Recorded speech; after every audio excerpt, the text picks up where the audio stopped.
Vamana Dhanveer sir ಇದ್ದಾರೆ. Hi sir, ನಮಸ್ತೆ. ನಮಸ್ತೆ. ನಮಸ್ತೆ ಸರ್, ಉಸ್ತಾದ್ ಆಗಿ ಬಂದಿಲ್ಲ ನಾನು.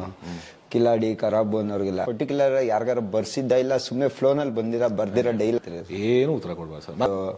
ಹೋಗಿದ್ದಾನೆ ಸುಮ್ಮನೆ ಬಕೆಟ್ ಹಿಡಿಯಕ್ಕೆ ಹೋಗಿದ್ದೆ. ಹಂಗೆ ವಿಜಯ್ ಲಕ್ಷ್ಮಿ ಏನಾದ್ರೆ ವಿಜಯ ಲಕ್ಷ್ಮಿ ಎರಡು ಇತ್ತಲ್ಲ, ಸೊ ನಿಮ್ಮಿಂದನೇ ಸ್ಟಾರ್ಟ್ ಆಗಿ ಪ್ರೋಸೆಸ್. ನಿರ್ಮಾಪಕರಿಗೂ ಧನ್ವೀರ್ಗೂ ಆಗಲ್ಲ ಅಂತ ಆಟ ಈಗ ಶುರು. ಹಾಯ್, ಹಲೋ, ನಮಸ್ತೆ. ನೀವು ನೋಡ್ತಾ ಇದ್ದೀರಾ KFI ಇನ್ಸೈಡರ್. ನಾನು ನಾಗಬೋಳ್ ಮಾತಾಡ್ತಾ ಇದ್ದೀನಿ. ಓಕೆ, ಇವತ್ತು ನಮ್ಮ ಜೊತೆ ವಾಮನ ಧನ್ವೀರ್ ಸರ್ ಇದ್ದಾರೆ. ಹಾಯ್ ಸರ್, ನಮಸ್ತೆ. ನಮಸ್ತೆ. ನಮಸ್ತೆ ಸರ್, ಆರಾಮ ಸರ್? ಆರಾಮ್, ತಾವಾಗಿದ್ರಿ ಸರ್? ನಾನು ಸೂಪರ್ ಆಗಿದ್ದೀನಿ ಸರ್. ಹೇಳಿ, ವಾಮನ ಹೇಗೆ ನಡೀತಾ ಇದೆ? ರಿಲೀಸ್ ಹಂತದಲ್ಲಿದೆ. ಹೌದು, ಅದೇ ಪ್ರಮೋಷನ್ಸ್ ಎಲ್ಲ ನೀವೇ ನೋಡ್ತಾ ಇರ. ಬೆಳಗಿನ ಹಾಕೊಂಡು ನೀವು ಕೂಡ ರುಬ್ತಾ ಇದ್ರ ನಾನ್ ಸ್ಟಾಪ್. ನೀವು ಕೂಡ ಆಲ್ ಓವರ್ ಕರ್ನಾಟಕ, ಹುಬ್ಳಿ, ಮೈಸೂರು ಎಲ್ಲ ಹೋಗ್ತಾ ಇದ್ರಿ. ಹೇಗಾಯ್ತು ಎಲ್ಲ ಕಡೆ ರೆಸ್ಪಾನ್ಸ್? ಎಲ್ಲ ತುಂಬಾ ಚೆನ್ನಾಗಿದೆ. ತುಂಬಾ ಒಳ್ಳೆ ಪ್ರೀತಿ ಅಪ್ಪುಗೆಗಳು ಸಿಗ್ತಾ ಇದೆ. ತುಂಬಾ ಖುಷಿ ಇದೆ. ಒಂದು ಒಳ್ಳೆ ಕೆಲಸ, ಯಾವುದೇ ಮಾಡೋ ಕೆಲಸ ಶ್ರದ್ಧೆಯಿಂದ ಮಾಡೋದು, ಒಂದು ಪ್ರತಿಫಲ ಒಳ್ಳೇದು ಕೊಡ್ತಾನೆ ದೇವರು. ಅದಕ್ಕೆ ಅದೊಂದು ಒಳ್ಳೇದಾಗ್ತಿದೆ ಎಲ್ಲ ಕಡೆ ಹೋದು. ಸೊ ಈ ಪ್ರಮೋಷನ್ ಈ ಟ್ರೈಲರ್ ಲಾಂಚ್ ಇಂದ ಸ್ಟಾರ್ಟ್ ಆಯ್ತು ಅಂತಂದ್ರೆ, ಅಂದ್ರೆ ಬ್ಯಾಂಗ್ ಆಗಿ ಶುರು ಆಯ್ತು ಅಂದ್ರೆ ತಪ್ಪಾಗಲ್ಲ. ಟ್ರೈಲರ್ ಲಾಂಚಿಗೆ ತುಂಬಾ ಜನ ಪ್ರಸನ್ನ ಥಿಯೇಟರ್ ತುಂಬೋಗ್ಬಿಟ್ಟಿತ್ತು. ಆ ಕ್ಷಣ ಹೇಗಿತ್ತು ಸರ್? ಅಂದ್ರೆ ದರ್ಶನ್ ಸರ್ ಬರ್ತಾರೆ ಅಂತ ಸುದ್ದಿ ಆಗಿತ್ತು ಆಲ್ ಓವರ್ ಕರ್ನಾಟಕ. ಆ ಕಾರಣಾಂತರಗಳಿಂದ ಸರ್ ಬರಕ್ ಆಗಿಲ್ಲ. ಅದೆಲ್ಲ ನೆನಪಿಸ್ಕೊಂಡ್ರೆ ಹೆಂಗಿತ್ತು? ಇಲ್ಲ, ತುಂಬಾ ಖುಷಿ ಆಗುತ್ತೆ ಸರ್. ಅದೇನೆ, ಈಗ ನಮ್ಮ ಪ್ರೀತಿ ಒಂದು ವರ್ಗ ಆಗಿರ್ಬೋದು, ಜೊತೆಗೆ ನಮ್ಮ ದರ್ಶನ್ ಅಣ್ಣನ ಸೆಲೆಬ್ರಿಟೀಸ್ ಆಗಿರ್ಬೋದು, ಅವರೆಲ್ಲರೂ ಸೇರಿ ಈಗ ಅಣ್ಣನ ಸಿನಿಮಾ ಬಂದಾಗ ಅಥವಾ ಏನೇ ಅನೌನ್ಸ್ಮೆಂಟ್ ಆದಾಗ ಯಾವ ರೀತಿ ಅದ್ದೂರಿಯಾಗಿ ಆ ಸೆಲೆಬ್ರೇಷನ್ಸ್ ಮಾಡ್ತಾರೋ ಅದೇ ರೀತಿ ನನಗೆ ಟ್ರೈಲರ್ ಲಾಂಚನ್ನ ಅದ್ದೂರಿಯಾಗಿ ಮಾಡಿಕೊಟ್ರು. ಲೈಕ್ ಅಲ್ಲೇ ಅಂತಲ್ಲ, ಈಗ ಮೈಸೂರಿಗೆ ಹೋದಾಗಿರ್ಬೋದು, ಹುಬ್ಳಿಗೆ ಹೋದಾಗಲಾಗಿರ್ಬೋದು, ತುಂಬ ಅದ್ದೂರಿಯಾಗಿ ಸ್ವಾಗತ ಮಾಡಿ ಒಳ್ಳೆ ಪ್ರೀತಿ ಪ್ರೋತ್ಸಾಹ ಕೊಟ್ಟು ಎಲ್ಲ ತುಂಬ ಅಂದರೆ ಒಂದೊಳ್ಳೆ ಪಾಸಿಟಿವ್ ಎನರ್ಜಿ ಹೋಗ್ತಾ ಇದೆಲ್ಲ. ಸರ್, ಸಿನಿಮಾದಲ್ಲಿ ಎಲಿಮೆಂಟ್ಸ್ ನೋಡ್ತಾ ಹೋದ್ರೆ ಟ್ರೈಲರ್ ಆಗ್ಬೋದು, ಎಂತ್ರ ಬಗ್ಗೆ ಅಂದ್ರೆ ಏನಾರ ಮಾಫಿಯಾ ಬಗ್ಗೆ ಹೇಳಕ್ ಹೊರಟಿರಲಿಲ್ಲ, ಡಾನ್ ಆಗಕ್ಕೆ ಹೊರಟಿದ್ದೀರಾ ಏನು ಸರ್? ನೀವು ಹೆಂಗ್ ಅನ್ಕೊಂಡಿದ್ರೆ ಅದು ಹಂಗೆ ಇರಲಿ. 10ನೇ ತಿರುಗಕ್ಕೆ ನೋಡ್ತಿರಲ್ಲ ಅವಾಗ ಸಿನಿಮಾ ಬಗ್ಗೆ ಅದ್ರಲ್ಲಿ ಒಂದು ಎಲಿಮೆಂಟ್ಸ್ ಯಾವ್ದು ಕಿಚ್ಚತ್ತಿಸ್ಬೋದು ಅಂತ ನಿಮ್ಗೆ ಎಲ್ಲ ಅಂದ್ರೆ ಒಂದೇ ಜಾನರ್ ಅಂತ ಇಲ್ಲ, ಕಂಪ್ಲೀಟ್ ಮಿಕ್ಸ್ ಇದೆ. ಕಮರ್ಷಿಯಲ್ ಎಂಟರ್ಟೈನ್ ಆಗಿರೋದ್ರಿಂದ ತಾಯಿ ಸೆಂಟಿಮೆಂಟ್ ಇದೆ, ಲವ್ ಇದೆ, ಫ್ರೆಂಡ್ಶಿಪ್ ಇದೆ, ಬ್ರೇಕಪ್ ಆಗುತ್ತೆ. ಬ್ರೇಕಪ್ ಆಗುತ್ತೆ, ಅದೇ ಟ್ರೈಲರ್ ಅಲ್ಲೇ ಇದೆಯಲ್ಲ, ಬ್ರೇಕಪ್ ಆಗುತ್ತೆ. ಅದೇ ಪ್ರತಿಯೊಂದು. ಆಮೇಲೆ ಜೊತೆಗೆ ಈ ಸಮಾಜದಲ್ಲಿ ಕೆಲವೊಂದು ಬ್ಯಾಕ್ ಎಂಡ್ ಅಲ್ಲಿ ನಡೆಯುವಂತ ಕೆಲವು ಇರುತ್ತಲ್ಲ, ಕೆಲವಷ್ಟು ನೆಗೆಟಿವ್ ಎನರ್ಜೀಸ್ ಅದು ಇದು ಮಾಡ್ತಾ ಇರ್ತಾರಲ್ಲ. ಸೊ ಅವ್ರನ್ನೆಲ್ಲ ಯಾವ ರೀತಿ ಸಂಹಾರ ಮಾಡೋದು. ಸರ್, ಇದು ಇದಕ್ಕಿಂತ ಮುಂಚೆ ಒಂದು ಡೈಲಾಗ್ ತುಂಬಾ ವೈರಲ್ ಆಗಿತ್ತು ಆಕ್ಚುಲಿ. ಬೆಂಗಳೂರಿಗೆ ಉಸ್ತಾದ್ ಆಗಿ ಬಂದಿಲ್ಲ ನಾನು, ಕಿಲಾಡಿ ಖರಾಬ್ ಅನ್ನೋರ್ಗೆಲ್ಲ. ಆ ಡೈಲಾಗೇನೆ ಫುಲ್ ಕಾಂಟ್ರವರ್ಸಿ ಆಯಿತು. ಆ ಡೈಲಾಗ್ ಪರ್ಟಿಕ್ಯುಲರ್ ಯಾರಿಗಾರ ಬರ್ಸಿದ್ದ ಇಲ್ಲ, ಸುಮ್ಮನೆ ಫ್ಲೋನಲ್ಲಿ ಬರ್ದಿರೋ ಡೈಲಾಗ. ನನ್ನ ಜೀವನದಲ್ಲಿ ನಾನು ಕೌಂಟರ್ಗಳು ಕೊಟ್ಟು ಸಿನಿಮಾದಲ್ಲಿ ಮಾತಾಡಲ್ಲ ಸರ್. ಏನಾದ್ರು ಫೇಸ್ ಟು ಫೇಸ್ ಇದ್ರೆ ಮುಂದೆ ಬಂದು ಮಾತಾಡ್ತೀನಿ. ಈ ತರದೆಲ್ಲ ನಾನು ಚಿಪ್ ಗಿಮಿಕ್ ಮಾಡಲ್ಲ, ಕೌಂಟರ್ಗಳು ಕೊಟ್ಕೊಂಡು ಮಾಡಲ್ಲ. ಅಂದ್ರೆ ಆ ತರ ಪಬ್ಲಿಸಿಟಿ ಆಗಿತ್ತು ಸರ್. ಆಯ್ತು, ಮಾಡ್ತಾರೆ ಕೆಲವರು, ಅದಕ್ಕೆ ಕಾಯ್ತಾ ಇರ್ತಾರಲ್ಲ, ಏನಾದ್ರು ಸಿಕ್ಬೇಕಲ್ಲ, ಹುಡುಕ ರೆಡಿ ಇರ್ತಾರಲ್ಲ. ಅದು ಸಿನಿಮಾ ನಡೆಯೋ ಒಂದು ಕ್ಯಾರೆಕ್ಟರ್. ಇವಾಗ ಅಲ್ಲೇ ಹೇಳ್ತಲ್ಲ, ಪಾಪಣ್ಣ ಅನ್ನೋ ಕ್ಯಾರೆಕ್ಟರ್ ಹೇಳುತ್ತೆ ಅಂತ, ಗುಣ ಅನ್ನೋ ಕ್ಯಾರೆಕ್ಟರ್ ಪಾಪಣ್ಣನ್ಗೆ ಹೇಳ್ತಾನ ಅನ್ನ. ಸೊ ಸಿನಿಮಾ ಕ್ಯಾರೆಕ್ಟರ್ ಅದನ್ನ ಯಾಕೆ ಬೇರೆಯವ್ರಿಗೆ ಹೇಳಿದ್ರು ಅಂತ. ಸೊ ಅಂದ್ರೆ ಆ ತರ ಬಂದಿತ್ತು ಕಮೆಂಟ್ಸ್ ಎಲ್ಲ. ತಲೆ ಕೆಡಿಸ್ಕೊಳ್ಳಲ್ಲ ಸೊ ನೀವು ಕಮೆಂಟ್ಸ್ ನೋಡ್ತಿರ್ತೀರಾ? ನಾನು ಅದಕ್ಕೆಲ್ಲ ತಲೆ ಕೆಡಿಸ್ಕೊಳ್ಳಲ್ಲ ಸರ್. ಅದು ತಲೆ ಕೆಡಿಸ್ಕೊಂಡು ಕೂತ್ಕೊಂಡ್ರೆ ಇಲ್ಲ, ಮಾಡೋ ಕೆಲಸ ಮಾಡೋಕ್ಕಾಗಲ್ಲ ಆಮೇಲೆ. ಸೊ ಅಂದ್ರೆ ಧನ್ವೀರ್ ಸರ್ ಮುಂಚೆಯಿಂದ ಫ್ಯಾನ್ಸ್ ನಿಮ್ಗೆ ಕ್ಲೋಸು.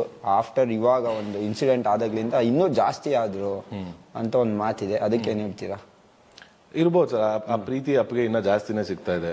ಗೊತ್ತಿಲ್ಲ, ನಾನು ಆ ಸಿಚುವೇಶನ್ ನಿಂತ್ಕೊಂಡಿದ್ದೆ. ಲೈಕ್ ಅಲ್ಲಿ ಇದ್ದಿದ್ದು ಅಣ್ಣನ್ಗೋಸ್ಕರ ನೀನು ಓಡಾಡಿದಾಗಿರ್ಬೋದು, ಇವಾಗ ಅಕ್ಕನ ಜೊತೆ ನಾವು ಅವ್ರ ಬೆಂಬಲ ಕೊಟ್ಟದಾಗಿ ಅದು ಜನಕ್ಕೆ ಎಲ್ಲೋ ತಲೆ ಇಷ್ಟ ಆಗಿದೆ. ಸೊ ಅದಕ್ಕೋಸ್ಕರ ಆ ಪ್ರೀತಿ ಅಪ್ಪಿಗೆ ಕೊಟ್ಟೆ. ಅಂದ್ರೆ ಸರ್, ನೀವು ಮುಂಚೆಯಿಂದನೂ ಫ್ಯಾನ್ ಬಾಯ್ ಸರ್ರಿಗೆ ಯಾವಾಗ್ಲೂ ಹೇಳ್ತಾ ಇದ್ದೀರಾ ನಾನು ಅವ್ರ ಅಭಿಮಾನಿ ಅಂತ. ಆ ಫ್ಯಾನ್ ಬಾಯ್ ಹೊರತುಪಡಿಸಿನೂ ಆ ತರ ಸಿಚುವೇಶನ್ ಅಲ್ಲಿ ತುಂಬಾ ಜನ ಜೊತೆಲಿದ್ರು. ನಿಮ್ಕಿನ್ನ ನೀವು ಬರೋದಕ್ಕಿಂತ ಮುಂಚೆಯಿಂದನೂ ಸರ್ ಜೊತೆಲಿ ಇದ್ದಂಥವ್ರು.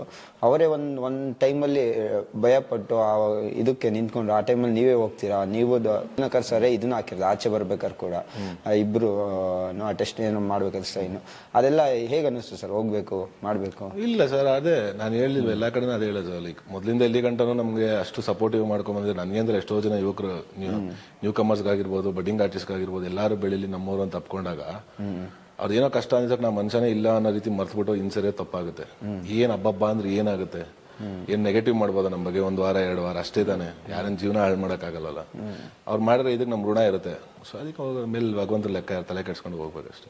ಸರ್, ಒಂದ್ ಕಡೆ ನಿಮ್ ಕಷ್ಟ, ನೀವು ಆ ಒಂದು ಇದನ್ನ ಮಾಡ್ತಾ ಇದ್ರಿ. ಇನ್ನೊಂದ್ ಕಡೆ ನೆಗೆಟಿವ್ ಮಾಡೋರು ಕೂಡ ನೀವು ಹೇಳ್ದಂಗೆ ಇದ್ರು. ಆನ್ಲೈನ್ ಅಲ್ಲಿ ನೀವು ನೋಡ್ಬೋದು. ಇಲ್ಲ ಏನೋ ಒಂದು ಹೋಗಿದ್ದಾನೆ ಸುಮ್ಮನೆ ಬಕೆಟ್ ಹಿಡಿಯಕ್ ಹೋಗಿದ್ದಾನೆ ಹಂಗೆ ಸಿಂಟೆಕ್ಸ್ ಹಿಡಿತಾ ಇನ್ ಸರ್ ಬಕೆಟ್ ಅಲ್ಲ ಸಿಂಟೆಕ್ಸ್ ಆ ತರ ನೆಗೆಟಿವ್ ಮಾಡೋದ್ರಲ್ಲಿ ಎತ್ತಿದ ಕೈ ಆಗಿದ್ರು ಒಂದ್ ಸೈಡ್ ಅಲ್ಲಿ. ಅದಕ್ಕೆಲ್ಲ ನೀವು ಯಾವ ತರ ಇದ್ ಮಾಡ್ತೀರಿ? ಏನು ಉತ್ತರ ಕೊಡ್ಬಾರ್ದು ಸರ್. ಮಾತಾಡ್ಬೋದು. ಬೊಗಳ ನಾಯಿಗಳನ್ನ ನೀವು ರೋಡಲ್ಲಿ ಹೋಗೋ ನಾಯಿಗೆ ನೀವು ಹೋದ್ರೆ ನಿಮ್ನೇನ್ ಮಾಡ್ತದೆ, ಬೊಗಳತಾನೆ ಇರ್ತಾನೆ. ನಿಮ್ಮನೆ ನಾಯಿ ಆದ್ರೆ ನಿಮ್ ನೋಡ್ಬಿಟ್ಟು ನಮ್ಮನ್ ಬಂದ್ರೆ ಸುಮ್ಮನೆ ಇದ್ದಾವೆ. ಈ ಬೊಗಳ ನಾಯಿಗಳು ಏನು ಮಾಡೋಕ್ಕಲ್ಲ, ಬೊಗಳತಾ ಬಿಟ್ಬಿಡಬೇಕು. ಆದ್ರೆ ಬಿಸ್ಕೆಟ್ ಹಾಕ್ಬೇಕು, ಸುಮ್ಮನೆ ಇದೆ ಕಳಿಸ್ತಾ ಇರೋದು. ಸರ್ ಇನ್ನೊಂದು ವಿಜಯಲಕ್ಷ್ಮಿ ಮೇಡಮ್ ಸಾಂಗ್ ಕೂಡ ರಿಲೀಸ್ ಮಾಡಿಕೊಟ್ರು, ತಾಯಿ ಸಾಂಗು, ಅದು ಚೆನ್ನಾಗಾಯ್ತು. ಮೇಡಮ್ ಬಗ್ಗೆ ಹೇಳೋದು ಅದೇ ಎಲ್ಲ ಕಡೆ ಅದೇ ಹೇಳ್ತೀನಿ. ಲೈಕ್ ಯೂಶಲಿ ಅವ್ರಿಗೆ ಲೈಮ್ ಲೈಟ್ ಮೀಡಿಯಾ ಅನ್ನೋ ಸ್ವಲ್ಪ ದೂರ, ಅವ್ರು ಇದರಿಂದೆಲ್ಲ ಯಾವ್ದು ಇಷ್ಟಪಡಲ್ಲ. ಬಟ್ ನಾನು ಸಾಂಗ್ ಕೇಳಕ್ ಹೋದ ಅಕ್ಕ ಮಾಡ್ಕೊಡಿ ಅಂತ, ನನಗೆ ಇವೆಲ್ಲ ಇಷ್ಟ ಆಗಲ್ಲ, ನಿಮ್ಗೆ ಗೊತ್ತಾ ಬಟ್ ಇಲ್ಲ, ಅದೊಂದು ಪಾಸಿಟಿವ್ ಎನರ್ಜಿಯಿಂದ ಸ್ಟಾರ್ಟ್ ಆಗಲಿ ನನಗೆ ಎಲ್ಲ. ಅದೇ ವಿಜಯ್ ಲಕ್ಷ್ಮಿ ಏನಾದ್ರೆ ವಿಜಯ ಲಕ್ಷ್ಮಿ ಎರಡು ಇತ್ತಲ್ಲ, ಸೊ ನಿಮ್ಮಿಂದನೇ ಸ್ಟಾರ್ಟ್ ಆಗಿ ಪ್ರೋಸೆಸ್ ಅಂದ್ಬಿಟ್ಟು ಜೊತೆಗೆ ತಾಯಿ ಸಾಂಗ್ ಆಗಿದ್ರಿಂದ ಅವ್ರ ಕಡೆಯಿಂದ ನಾನು ಲಾಂಚ್ ಆಗಲಿ ಅಂದ್ಬಿಟ್ಟು ಅಲ್ಲಿಂದ ನಾನು ಪ್ರಮೋಷನಲ್ ಆಕ್ಟಿವಿಟಿ ಸ್ಟಾರ್ಟ್ ಮಾಡಿದ್ದು. ಮೇಡಮ್ ಆಗಲಿ ಸರ್ ಆಗಲಿ ಟ್ರೈಲರ್ ನೋಡೋರು ಈಗ ಸಿನಿಮಾ ಯಾವಾಗಲೂ ತೋರಿಸ್ತಾ ಇದ್ದೀರಾ? ಖಂಡಿತ ಪ್ಲಾನಿಂಗ್ ಆಗ್ತಿದೆ ಸರ್, 100% ತೋರಿಸ್ತೀವಿ, ನಡೀತಾ ಇದೆ. ಅದೊಂದು ಆದ್ಮೇಲೆ ಪ್ಲಾನ್ ಮಾಡಿ ಹೇಳ್ತೀನಿ. ಟ್ರೈಲರ್ ನೋಡಿದಾಗ ಏನಂದ್ರು ಸರ್? ಸರ್ ಹೇಳಿರೋದು ಎಲ್ಲ ಕಡೆ ಬಂದಿದೆ, ದರ್ಶನ್ ಸರ್ ಹೇಳಿರೋದು. ಮೇಡಮ್ ಏನಂದ್ರು? ಅಕ್ಕ ಅದೇ ಸಿನಿಮಾ ನೋಡಿದ್ಮೇಲೆ ಹೇಳ್ತೀನಿ ಹೆಂಗಿದೆ ಅಂತ. ಟ್ರೈಲರ್ ಚೆನ್ನಾಗಿದೆ, ಸಿನಿಮಾ ನೋಡಿದ್ಮೇಲೆ ಹೇಳ್ತೀನಿ. ಸರ್ ಅದ್ರಲ್ಲೂ ಹೇಳ್ತಾ ಇದ್ರು ನಾನೇ ಮುದ್ದು ರಾಕ್ಷಸಿ ಅಂತೀನಿ ಅಂತ. ಆ ಮುದ್ದು ರಾಕ್ಷಸಿ ಸಾಂಗ್ ಕೂಡ ಎಲ್ಲ ಕಡೆ ವೈರಲ್ ಆಗಿದೆ. ಆ ಸಾಂಗ್ ಬಗ್ಗೆ, ಆ ಹೈಪ್ ಬಗ್ಗೆ ಏನ್ ಹೇಳ್ತೀರಾ? ಇಲ್ಲ, ಅದು ಒಳ್ಳೆ ರೀಚ್ ಆಯ್ತು ಸರ್. ಆಕ್ಚುಲಿ ಅದು ಕ್ರೆಡಿಟ್ಸ್ ನಮ್ಮ ನಿರ್ದೇಶಕರು ಮತ್ತೆ ನಮ್ಮ ಅಜನೀಶ್ ಸರ್ ಇಬ್ರು ಕೂತು ಪ್ಲಾನ್ ಮಾಡಿ ಈ ಟ್ರೆಂಡ್ ತಕ್ಕನಂಗೆ ಯೂತ್ ಕಪಲ್ಗೆ ಯಾವ ರೀತಿ ಇಷ್ಟ ಆಗ್ಬೇಕು ಆ ತರ ಪ್ಲಾನ್ ಮಾಡಿದ್ರು. ಸೊ ಅದು ತುಂಬಾ ದೊಡ್ಡ ಮಟ್ಟಕ್ಕೆ ವೈರಲ್ ಆಯ್ತು ಸಾಂಗ್. ಅದು ಅದೇ ಅಣ್ಣ ಯೂಶಲಿ ಆ ಸಾಂಗ್ ಇಷ್ಟಪಡ್ತಾರೆ, ಹಾಗೆ ಕೇಳ್ತಾ ಇರ್ತಾರೆ ಅಷ್ಟೇ. ಸೊ ಅಂದ್ರೆ ನೀವು ಅದ್ರಲ್ಲಿ ಸ್ಟೆಪ್ ಬೇರೆ ಒಂದು ಹುಕ್ ಸ್ಟೆಪ್ ಕೂಡ ವೈರಲ್ ಆಯ್ತು ಅವಾಗ. ನೀವು ತುಂಬಾ ದಿವಸ ಆದ್ಮೇಲೆ ಮತ್ತೆ ಹುಕ್ ಸ್ಟೆಪ್ ವೈರಲ್ ಮಾಡ್ಸೋದು ತುಂಬಾ ಕಷ್ಟ ಇದೆ. ನಾರ್ಮಲ್ ಡ್ಯಾನ್ಸ್ ಆ ಹುಕ್ ಸ್ಟೆಪ್ ಅಲ್ಲಿ ಯಾವ ಪ್ರಿಪೇರ್ ಆದ್ರಿ ಅಂತ? ಈಗ ಮಾಸು ಫೈಟ್ಸ್ ಆದ್ರೆ ಈಸಿ ಸರ್. ಸಿಂಪಲ್ ಸ್ಟೆಪ್ ಆಗಿರೋದು ನಮ್ಮ ಭೂಷಣ್ ಮಾಸ್ಟರ್ ಹೀರೋಯಿನ್ ಹಿಂಸೆ ಆಗೋದು ನಮಗೆ. ಭೂಷಣ್ ಮಾಸ್ಟರ್ ಹಾಕೊಂಡ್ಬಿಟ್ಟು ಅವ್ರ ಜೊತೆ ರಿಹರ್ಸಲ್ ಮಾಡ್ಬಿಟ್ಟು ಆಮೇಲೆ ಹೋಗಿ ಟೇಕ್ ಮಾಡ್ತಾ ಇದ್ವಿ. ಯಾಕೆ ಸರ್ ಹೀರೋಯಿನ್ ಜೊತೆ ಅಂದ್ರೆ ಶಯ್ಯ? ಹಂಗಲ್ಲ, ಸುಮ್ಮನೆ ಯಾಕೆ ನಮ್ಮ ಮಾಸ್ಟರ್ ಜೊತೆ ಕಾನ್ಫಿಡೆಂಟ್ ಆಗಿ ಮಾಡ್ಬಿಟ್ಟು ಅಲ್ಲೋ ಒಂದೇ ಸತಿ ಮುಗಿಸ್ ಬಂದ್ಬಿಡೋದಲ್ಲ. ಸರ್ ನಿಮ್ಗೆ ಇವಾಗ ಹೀರೋಯಿನ್ ಯಾವಾಗ ಅಂತ ಸರ್? ಯಾಕಂದ್ರೆ ಅಂದ್ರೆ ನಿಮ್ಗೆ ಹೆಂಡತಿ ವೈಫ್ ಯಾವಾಗ ಹುಡುಕ್ತಾ ಇದ್ದೀರಾ? ಸುತ್ತಮುತ್ತ ಇರೋರೆಲ್ಲ ಆಲ್ಮೋಸ್ಟ್ ನಿಮ್ ಗೆಳೆಯರೆಲ್ಲ ಬಿಸಿ ಆಗಿದ್ದಾರೆ, ನೀವು ಯಾವಾಗ ಬಿಸಿ ಆಗ್ತೀರಾ? ಬಿಸಿ ಆಗಿರ್ಲಿ, ಅವ್ರು ಬಿಸಿ ಆಗಿರೋದ್ರಲ್ಲ ನಾವ್ ಎತ್ತಾಡಿಸ್ತೀವಿ. ಬೇಕಾರೆ ನಾವಂತೂ ಬಿಸಿ ಆಗಿರ್ತಾ ಬಿಡ, ಸಿನಿಮಾದಲ್ಲಿ ಬಿಸಿ ಆಗಿದೀವಿ. ಸರಿ ಸರ್, ಆಯ್ತು. ಇವಾಗ ಸರ್ ಸಿನಿಮಾ ಜನಗಳು ಒಂದು ಅದೇ ಆಗ್ಲಿಂದ ಕೇಳ್ತಾ ಇದೀನಿ ಸಿನಿಮಾದ ಬಗ್ಗೆ ಮಾತಾಡೋಣ ಅಂತ. ಅದೊಂದು ಎಲಿಮೆಂಟ್ಸ್ ಯಾವ್ದಾರ ಒಂದು ಇಂಟ್ರೆಸ್ಟಿಂಗ್ ಯಾವ್ದು ಬಿಟ್ಕೊಡಲ್ಲ. 2 ದಿವಸ ಆಯ್ತಲ್ಲ, ಇಷ್ಟೇ ದಿನ ಕಾದ್ ಬಿಟ್ಟಿದ್ರೆ ಇನ್ನೊಂದು 2 ದಿನ ಸಿನಿಮಾ ನೋಡೋದು ಥಿಯೇಟರ್ ಬಂದು ನೋಡಿ ಗೊತ್ತಾಗುತ್ತೆ ನಿಮ್ಗೆ. ಸರ್ ನಿಮ್ಗೆ ಹೇಗೆ ಅನಿಸ್ತಾ ಇದೆ ಸರ್, ಯಾವ ತರ ರೆಸ್ಪಾನ್ಸ್ ಬರ್ಬೋದು ಅಂತ? ಇಲ್ಲ ಸರ್, ಒಂದು ಒಳ್ಳೆ ಪಾಸಿಟಿವ್ ವೇಲೆ ಹೋಗ್ತಿದೆ, ಒಂದು ಒಳ್ಳೇದಾಗುತ್ತೆ ಅನ್ನೋ ನಂಬಿಕೆ ಇದೆ. ಯಾಕಂದ್ರೆ ಇದು ನಂದು ಮಾಸ್, ನನ್ನ ಬಜಾರ್ ಆದ್ಮೇಲೆ ಈಗ ತಿರ್ಗಾ ಮಾಡಿದ ಪ್ಯಾಟರ್ನ್. ಸೊ ತುಂಬಾ ಜನ ಅದು ಕೇಳ್ತಾನೆ ಇದ್ರು ಮಧ್ಯದಲ್ಲಿ ಮಾಡ್ಬೇಕು ಅಂತ. ಹೋಪ್ಫುಲಿ ಸರ್ ಇವಾಗ ಅಶೋಕ್ ದಾರ್ ಇದ್ದಿದ್ದು ವಾಮನ ಧನ್ವೀರ್ ಆಗುತ್ತಾ ಅಂತ? ಇಲ್ಲ, ಅದು ಗುಣ ಅಂತ ಕ್ಯಾರೆಕ್ಟರ್ಸ್ ನೋಡುವ, ಗೊತ್ತಿಲ್ಲ. ಅಲ್ಲೂ ಅಷ್ಟೇ ಅಶೋಕ್ ದಾರ್ ಕಲ್ಕಿ ಅಂತ ಇದು ಮಾಡ್ತಿದ್ರು. ಈ ಗುಣ ಇಷ್ಟ ಆಗುತ್ತೆ ಅಂತ ಅನ್ಕೊಂಡಿದ್ದೀನಿ ನನಗೆ.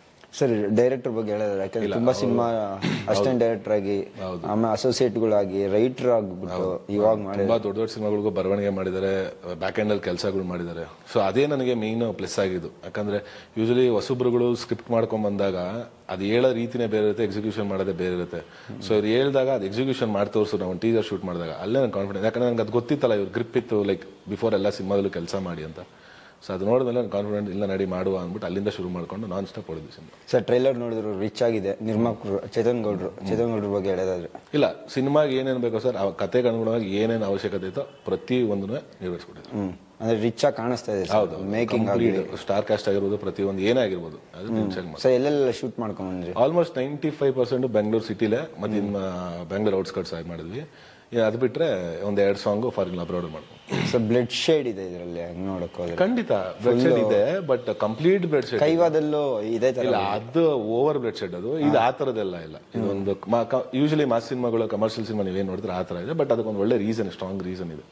ಈ ವಾಮನ ಸಿನಿಮಾ ರಿಲೀಸಿಗೆ ಬಂದಿತ್ತು, ಆ ಟೈಮಲ್ಲಿ ಇನ್ನೊಂದು ಗಾಸಿಪ್ ಮಾಡಿದಿತ್ತು, ನಿರ್ಮಾಪಕರು ನಿಮ್ಗೂ ಆಗಲ್ಲ, ಏನೋ ನಿಲ್ಲಿಸ್ಬಿಟ್ಟಿದ್ದಾರೆ, ಹೋಲ್ಡ್ ಮಾಡಿದ್ದಾರೆ, ಹಂಗೆ ಅಂತ. ಅದಕ್ಕೆ ಏನಾರ ಆನ್ಸರ್ ಮಾಡೋದಾದ್ರೆ? ಗಾಸಿಪ್ಪ ಅಂದ್ರೆ ಚಿತ್ರ ನಿಲ್ಸಿದ್ದಾರೆ, ಇದು ರಿಲೀಸ್ ಆಗ್ತಾ ಇಲ್ಲ, ನಿರ್ಮಾಪಕರಿಗೂ ಧನ್ವೀರ್ಗೂ ಆಗಲ್ಲ ಅಂತೆಲ್ಲ ಆಗದೆ ಹೋಗ್ರಿ. ಇವಾಗ ಸಿನಿಮಾ ರಿಲೀಸ್ ಆಗ್ತದೆ ಸರ್. ಅಲ್ಲ, ಆ ಟೈಮಲ್ಲಿ ಹಂಗ್ ಮಾಡಿದ್ರು ಸರ್. ಏನಕ್ಕೆ ಮುಂದಕ್ಕೆ ಆಯ್ತು? ಪ್ರೊಡಕ್ಷನ್ ಹೌಸ್ ಏನೋ ಒಂಚೂರು ಪ್ರಾಬ್ಲಮ್ ಆಗಿತ್ತು ಅವ್ರದ್ದು ವ್ಯವಹಾರದ ಇದ್ರಲ್ಲಿ, ಅದಕ್ಕೋಸ್ಕರ ಹೋಲ್ಡ್ ಆನ್ ಆಗಿ.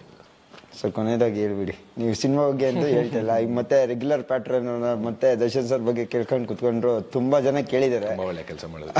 ಇಲ್ಲ, ತುಂಬಾ ಜನ ಕೇಳ್ತಲೇ ಇರ್ತಾರೆ. ಅದನ್ನೇ ನಾವು ನಮ್ಮ ಚಾನಲ್ ಅಲ್ಲೂ ಕೇಳಿದ್ರೆ ಅದೇ ಏನೋ ಪ್ರೋಮೋ ಕಟ್ ಮಾಡ್ಬೋದು ಅಷ್ಟೇ, ಬಟ್ ಅದೇ ಕೇಳಿದ್ರು ಇದಾಗುತ್ತೆ. ಸೊ ಕೊನೆಯದಾಗಿ ಸಿನಿಮಾ ಜನ ಬಂದು ನೋಡೋರ್ಗೆ ಏನ್ ಹೇಳಕ್ ಇಷ್ಟಪಡ್ತೀನಿ? ಏನಿಲ್ಲ ಸರ್, ಇದೇ ಏಪ್ರಿಲ್ 10ನೇ ತಾರೀಕು ವಾಮನ ಚಿತ್ರ ಕರ್ನಾಟಕದಾದ್ಯಂತ ಎಲ್ಲಾ ಚಿತ್ರಮಂದಿರಗಳಲ್ಲೂ ಬಿಡುಗಡೆ ಆಗ್ತಿದೆ. ಸೊ ದಯಮಾಡಿ ಎಲ್ಲರೂ ಚಿತ್ರಮಂದಿರಕ್ಕೆ ಬಂದು ಕನ್ನಡ ಚಿತ್ರಗಳನ್ನ ನೋಡಿ ನಮ್ಮಂತ ಚಿಕ್ಕ ಕಲಾವಿದನ್ನ ಬೆಳೆಸಿ ಹಾರೈಸಿ ಅಂತ ಕೇಳ್ಕೊಂತೀನಿ.